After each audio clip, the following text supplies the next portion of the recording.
जय हिंद दोस्तों और मेरे प्यारे बच्चों। आज हम क्लास 12th आरोह भाग 2 के काव्यखंड से काव्यखंड का 9वां चैप्टर फिराक गोरखपुरी की रुबाइयाँ और गज़ल है इस चैप्टर में संकलित है। तो हम आज इस पाठ में इस वीडियो में हम फिराक गोरखपुरी की एक गज़ल दी हुई है वो पढ़ेंगे। और रुबाइयों का वीडियो मैंने पहले ही अपलोड कर दिया है, आपको मिल जाएगा डिस्क्रिप्शन बॉक्स में। और मैंने इसके पहले इस पार्ट के 2 वीडियो अपलोड किए हैं, जिसमें पहले वीडियो में फिराक गोरखपुरी का संपूर्ण जीवन परिचय और पाठ का मूल भाव, केंद्रीय भाव या पाठ का परिचय की सरल व्याख्या मैंने उसमें प्रस्तुत की है। और दूसरा वीडियो मैंने रुबाइयों का अपलोड किया है, उसमें इनकी सारी रुबाइयों की व्याख्या, सरल व्याख्या प्रस्तुत की है। तो आइए अब हम देखते हैं इनकी गज़ल। नौरस गुंचे पंखुड़ियों की नाजुक गिरहें खोले हैं, या उड़ जाने को रंगोबू गुलशन में पर तोले है।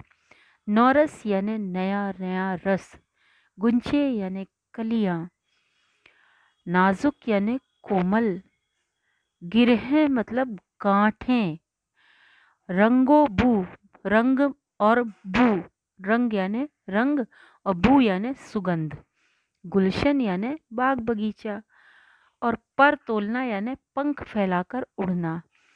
मतलब पंछी उड़ने से पहले अपने पंखों को खोलते हैं कि कितना ऊंचा उनको उड़ना है, ठीक है, तो उसको बोलते हैं पर तोलना। ओके, अब हम इसकी व्याख्या देखते हैं। नवरस से भरी कलियों की कोमल पंखुड़ियां अपनी गांठें खोल रही हैं, यानी कलियां खिल रही हैं, अब वो फूल बन रही हैं। नवरस से भरी कलियों की कोमल पंखुड़ियां अपनी गिरहें मतलब गांठें खोल रही हैं, या उड़ जाने को रंगोबू रंग और खुशबू, उनसे जो सुगंध फैल रही है उससे ऐसा महसूस होता है मानो रंग और सुगंध दोनों आकाश में उड़ जाने के लिए अपने पंख फड़फड़ा रहे हैं। मतलब वातावरण में फूलों और कलियों की मनमोहक सुगंध व्याप्त है, छाई हुई है, ठीक है। मतलब समझ में आ गया, नई नई कलियों की पंखुड़ियां धीरे धीरे खुल रही हैं और उनमें से नवरस यानी पराग छलक रहा है, झर रहा है। तो कवि ने कल्पना की है कि मानो रंग और सुगंध नाम के 2 पक्षी हैं जो कलियों में से आजाद होकर पंख फड़फड़ाते हुए उड़ चले हैं। मतलब ठीक है, इस शेर का मतलब ही है ये कि कलियों की नई नई पंखुड़ियां खिलने लगी हैं और उनसे रंग और सुगंध झरने लगा है, वातावरण में व्याप्त है।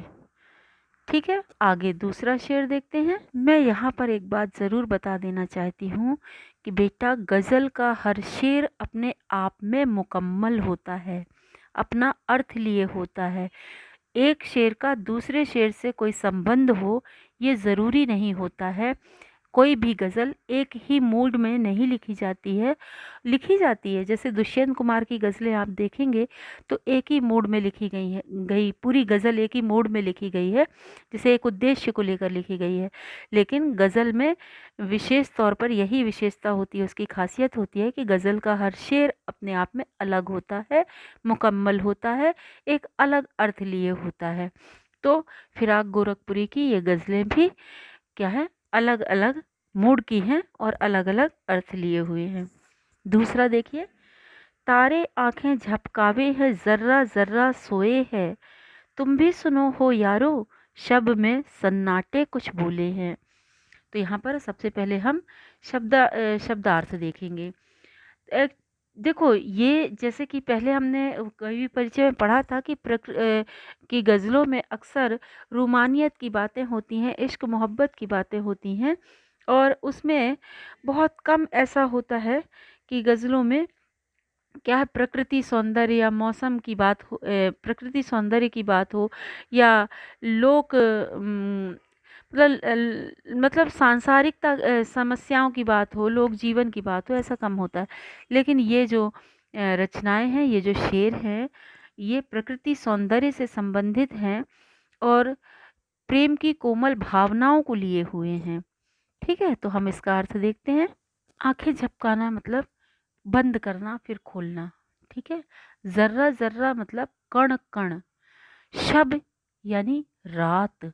सन्नाटा मतलब मौन या चुप्पी। ओके, अब इसका अर्थ देखते हैं। तारे आंखें झपकावे है।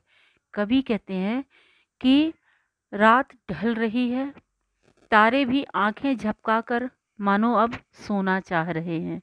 देखो, मानवीयकरण अलंकार है यहाँ पर। तारे आंखें झपकाना मानवीय क्रिया है और तारे आंखें जब तारों का मानवीकरण कर दिया गया है। ठीक है। और जर्रा जर्रा में पुनरुक्ति प्रकाश अलंकार है, जहाँ शब्दों की आवृत्ति काव्य में सिर्फ सौंदर्य लाने के लिए होती है।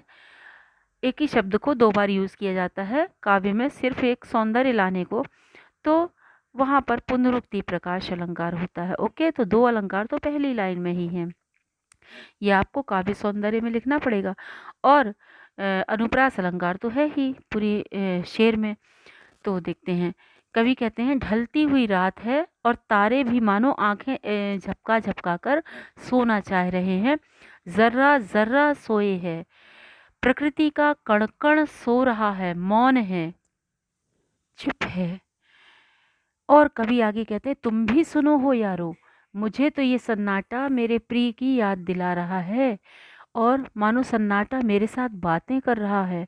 तो हे मित्रों, तुम भी सुनो, इस सन्नाटे की बात तुम भी सुन पा रहे हो क्या?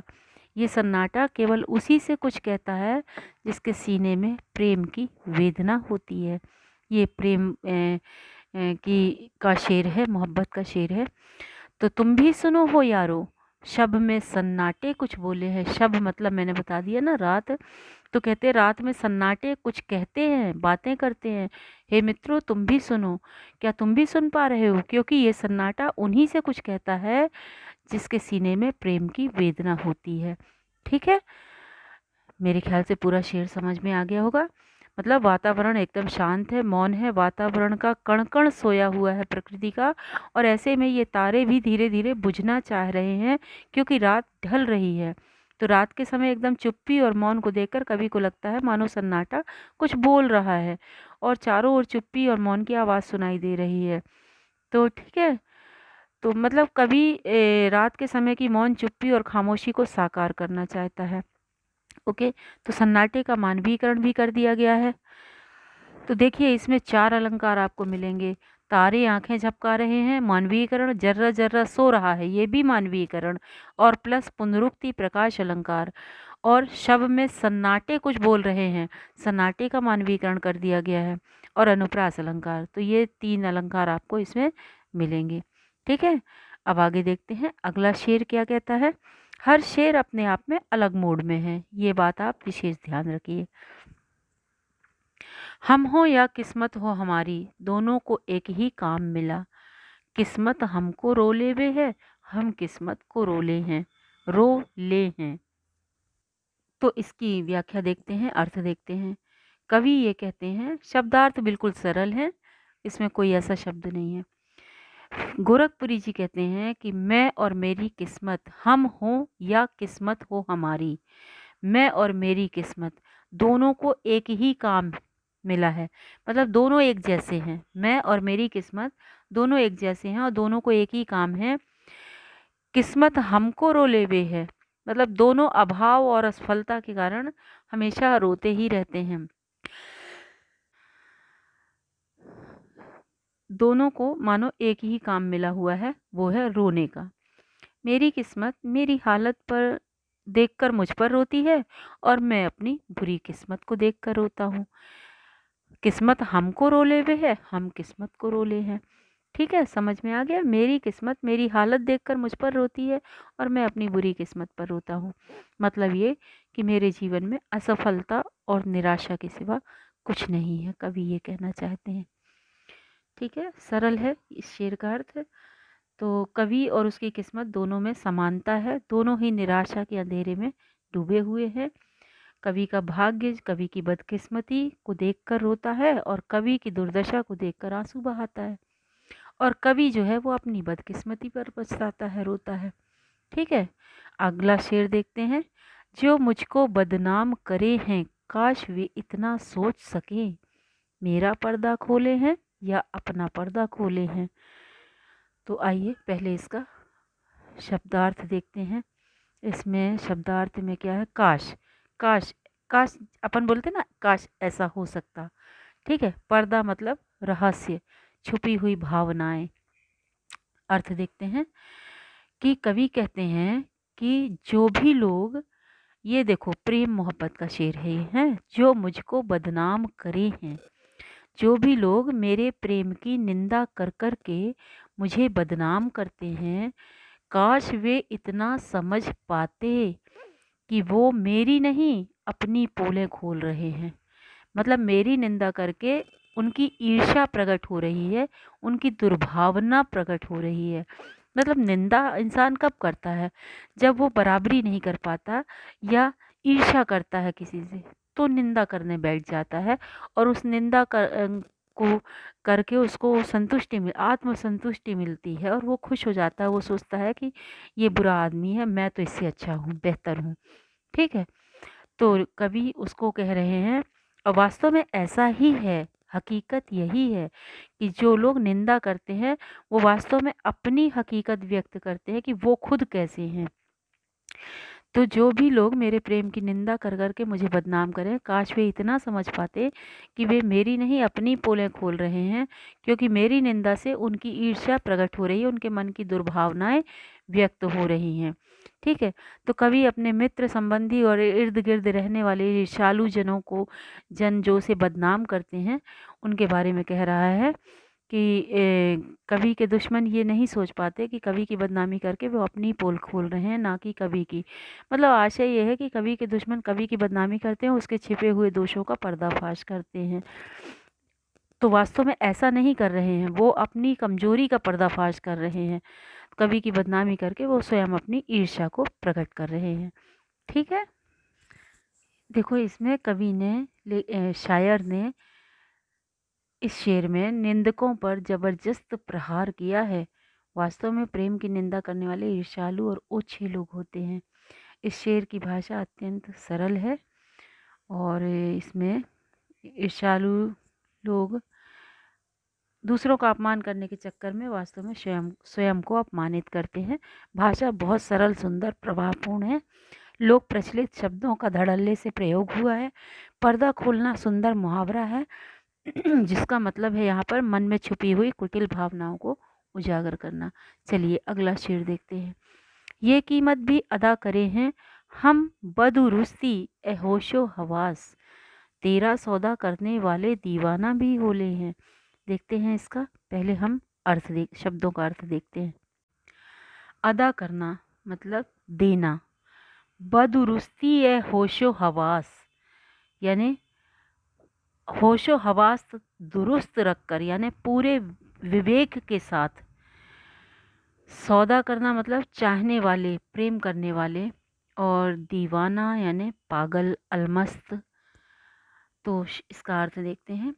शायर कहते हैं कि हे प्रिय, हम मतलब मैं पूरे होशो हवास के साथ तुम्हारे प्रेम की कीमत दे रहा हूँ। ये कीमत भी अदा करे हैं हम बदुरुस्ती होशो हवास, यानी पूरे होशो हवास में, पूरे विवेक के साथ मैं तुम्हारे प्रेम की कीमत अदा कर रहा हूँ।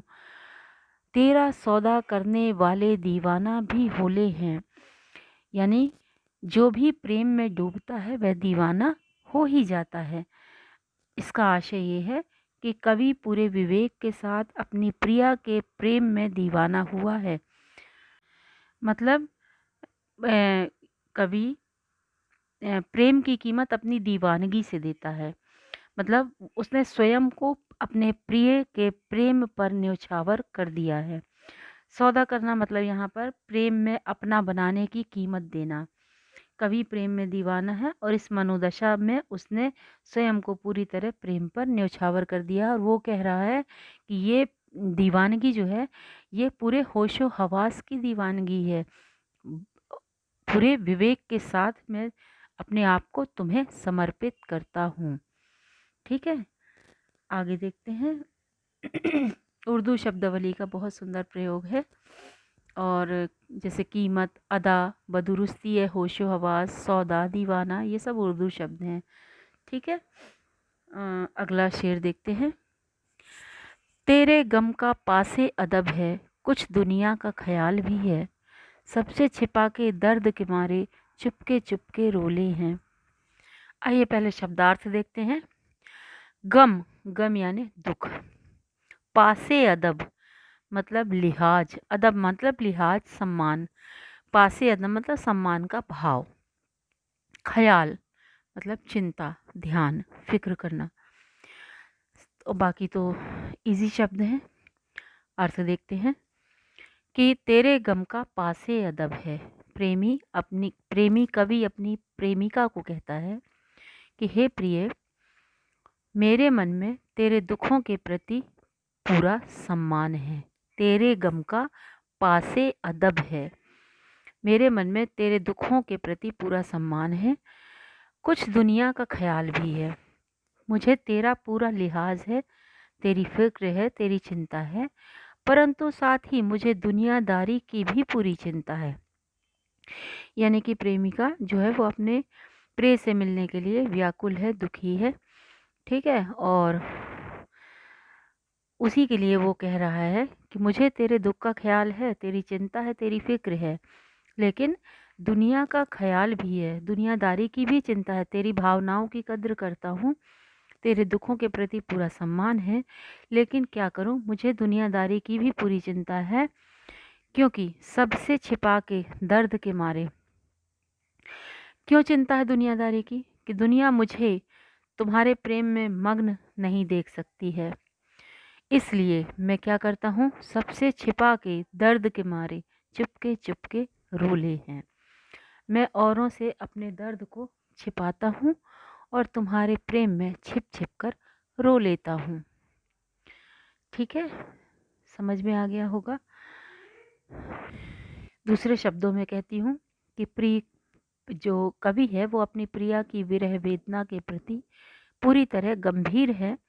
उसके मन में अपनी प्रिया के प्रति पूरा सम्मान और दायित्व बोध है, कर्तव्य बोध है, लेकिन फिर भी वो सांसारिक दायित्व भी है दूसरी ओर उसके ऊपर, और दूसरी ओर निजी प्रेम की चाहत भी है, और वो दोनों जिम्मेदारियों के बीच झूल रहा है, क्योंकि वो संसार के सामने अपने निजी प्रेम को प्रकट नहीं करना चाहता और इससे अपनों के मन को ठेस पहुंचती है, इसलिए वह उनसे छुप कर अकेले अकेले प्रेम की वेदना को सह लेता है, रो लेता है।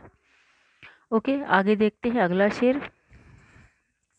अगले शेर में कवि कहते हैं अगला शेर है, फितरत का कायम है तवाजुन, आलमे हुस्नो इश्क में भी उसको उतना ही पाते हैं खुद को जितना खोले हैं।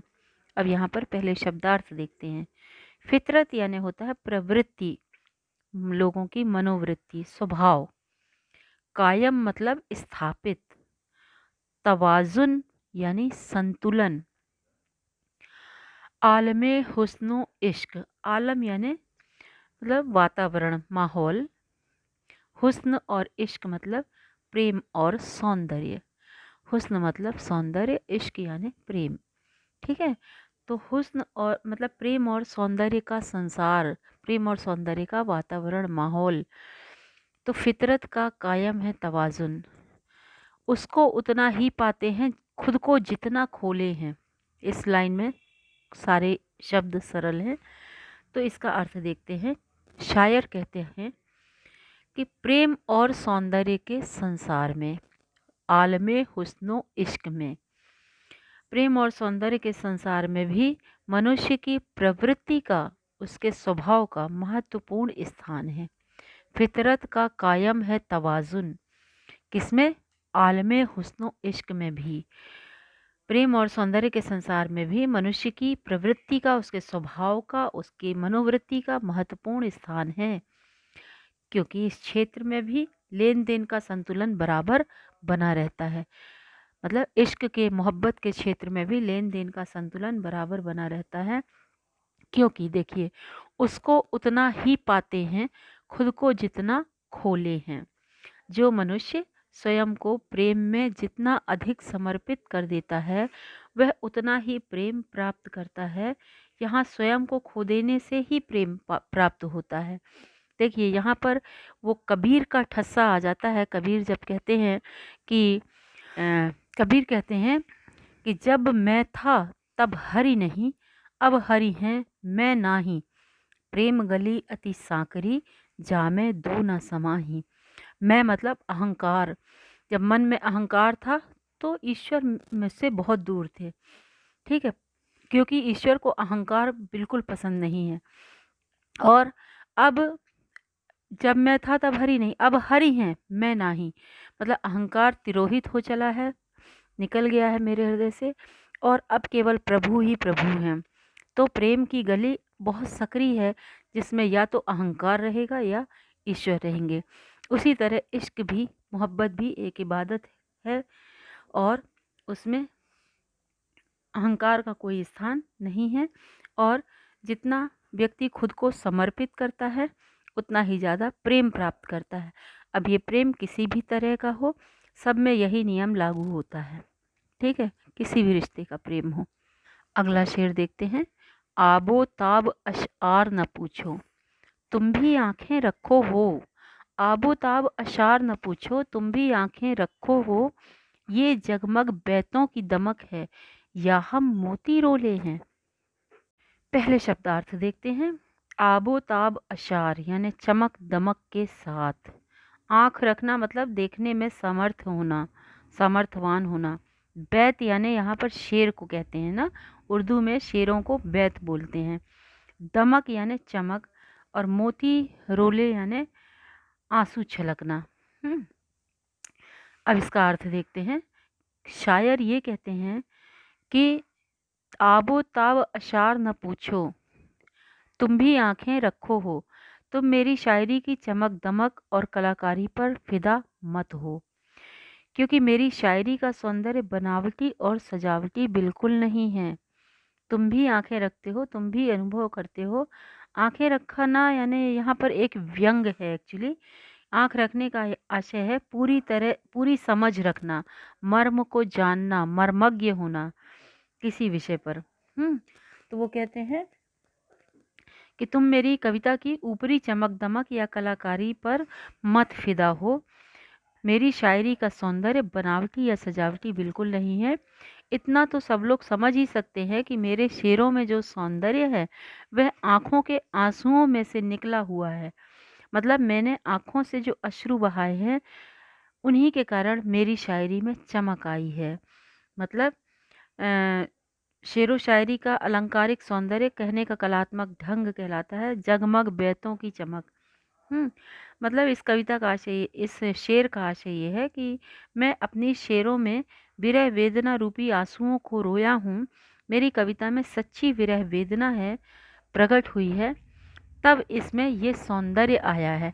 अब यहाँ पर देखो, मीराबाई की तरह भावनाएं यहाँ पर भी व्यक्त हुई है। जब मीराबाई कहती हैं कि असुअन जल सींच सींच प्रेम बेली बोई, अब तो बेली फैल गई आनंद फल होई। तो उन्होंने भी आंसुओं के जल से सींचने की बात कही है अपनी प्रेम की बेल को।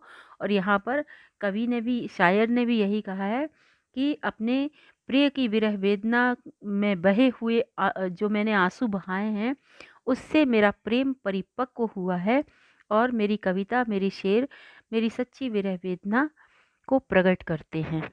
ठीक है, तो उम्मीद है आपको ये शेर समझ में आ गया होगा। अब यहाँ पर मुहावरे देखिए। आँख रखना मुहावरे का बड़ा कुशलता पूर्वक प्रयोग किया है शायर ने। आगे का शेर देखते हैं। ऐसे में तू याद आए है अंजुमने मैं रिंदों को, रात गए गर्दों पे फरिश्ते बाबे गुनाह जग खोले हैं। मैं फिर से एक बार पढ़ती हूँ।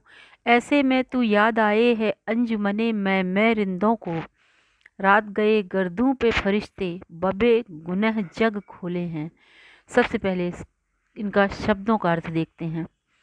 अंजुमने मैं, शराब की महफिल। अंजुमन मतलब होता है महफिल, और मैं मतलब होता है शराब, और रिंद मतलब होता है शराबी। गर्दू मतलब होता है आकाश, फरिश्ते मतलब देवदूत, और बाबे गुनह मतलब पाप का चैप्टर, अध्याय, पाप का हिसाब किताब, पापों का हिसाब किताब। जग मतलब संसार। ठीक है, तो देखते हैं इसका अर्थ क्या होगा। शायर ये कहते हैं कि ऐसे समय पर तू मुझे याद आती है, मतलब ऐसे में तू याद आए है जब अंजुमन में, महफिल में, जब रात गए गर्दों पे फरिश्ते। रात के समय, आधी रात के समय, जब आसमान में फरिश्ते दुनिया के पापों का लेखा जोखा देख रहे होते हैं, ऐसे में हम शराब की महफिल में बैठकर अपना गम गलत करते हुए तुझे याद कर रहे होते हैं। ठीक है, बहुत आसान है कि रात के, आधी रात को जब आसमान में फरिश्ते दुनिया के पापों का लेखा जोखा कर रहे होते हैं, तब हम कहाँ होते हैं? शराब की महफिल में बैठकर हम अपना गम भुला रहे होते हैं, और उस गम में तुझे याद कर रहे होते हैं। मतलब यह है कि घनी अंधेरी रातों में प्रेमिका की बहुत याद आती है, शायर ये कहना चाहते हैं। इश्क मोहब्बत का शेर है ये भी। तो तू का आशय क्या है यहाँ पर? तू मतलब कवि की प्रिया। और किस वातावरण का चित्रण किया गया है? रात के सन्नाटे में शराब घर का चित्रण किया गया है, और जहाँ बैठकर कोई शराबी अपने प्रेम का गम भुलाने के लिए रात भर शराब पीता रहता है। तो इसमें मतलब एक चित्र उभरता है, चित्रात्मक शैली कह सकते हैं अपन इसको। अगला शेर देखते हैं। ये इस गज़ल का आखिरी शेर है। सदके फिराक एजाजे सुखन के कैसे उड़ा ली ये आवाज़, इन गज़लों के पर्दों में तो मीर की गज़लें बोले हैं। अब यहाँ पहले शब्दार्थ देखते हैं हम। सदके मतलब कुर्बान होना, फिदा होना। एजाजे सुखन मतलब काव्य का सौंदर्य, और पर्दों में, पर्दा मतलब यहाँ पर चरण शब्द। शेरों के चरण मतलब जैसे पहली लाइन, दूसरी लाइन, ठीक है, या गज़ल का एक एक शेर, उसको कहते हैं। तो आइए देखते हैं इसका अर्थ क्या होगा। सदके फिराक, फिराक मतलब नाम, फिराक गोरखपुरी का नाम है। फिराक कहते हैं कि लोग मेरी शायरी पर मुग्ध होकर अक्सर मुझे ये कहते हैं कि फिराक, हम तुम्हारी शायरी पर न्योछावर हैं, फिदा हैं, सदका करते हैं, ठीक है, कुर्बान हैं। तो तुमने न जाने इतनी बेहतरीन शायरी लिखना कहाँ से सीख ली, कैसे उड़ा ली ये आवाज़, तुमने इतनी बेहतरीन शायरी कहाँ से सीख ली, क्योंकि इन गज़लों के पर्दों में तो मीर की गज़लें बोले हैं। तुम्हारी गज़लों के शेरों में तो मीर की गज़लों के बोल सुनाई पड़ते हैं, अर्थात तुम्हारी शायरी मीर की शायरी के समान सुंदर और मनोहर है।